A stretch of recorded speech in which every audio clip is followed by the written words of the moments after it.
Hello, friends.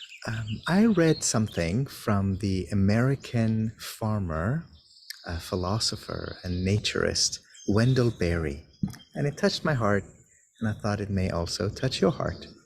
This is what he says: there are no unsacred places, there are only sacred places and desecrated places. This really resonates so beautifully with the teachings of Islam, in which nature is spoken of as an ayah, as a sign of God. In the Quran Sharif, God takes many oaths by natural phenomena, by the sun and by the moon and by the dawn and by the breeze and by animals.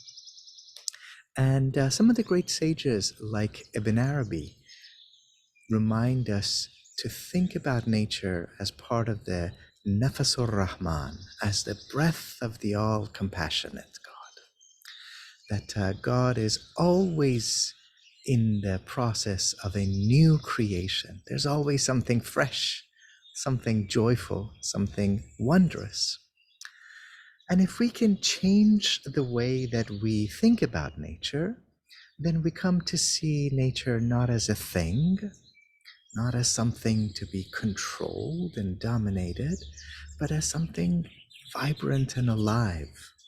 So Rumi at one point, speaking of the four elements, the way that the ancient people thought about the whole universe being composed, he says that earth, water, fire, and air, to you they seem dead. They seem like a thing, but to Allah they are alive. So this was part of his teaching, that there are no inanimate objects, that everything has a soul, everything sings. And as I'm sitting here this morning, looking out at the garden and the woods behind me, the birds are singing, but so is the wind, and so is the soil, and so are the stars and the sun, and so are we. One reason that when you go for a walk in the woods, or when you sit by an ocean, or climb a mountain, or put your feet in a brook, you feel relaxed and you feel joyful and at ease, is because the nature in you delights in the nature out there.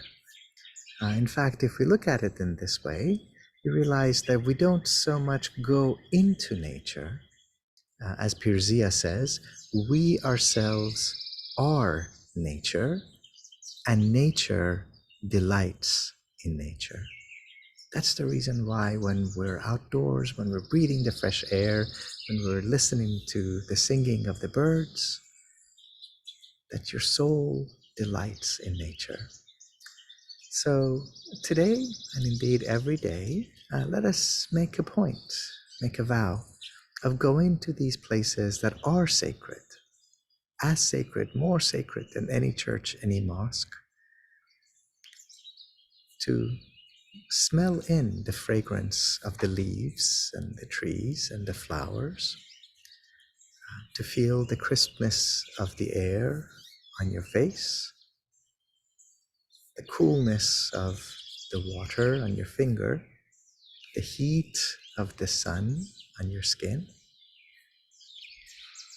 to feel your lungs expanding and contracting, and to return to that state of sanctity and sacredness in which we are created and for which we are destined. May you be blessed and have a natural, natureful, joyful, wondrous day.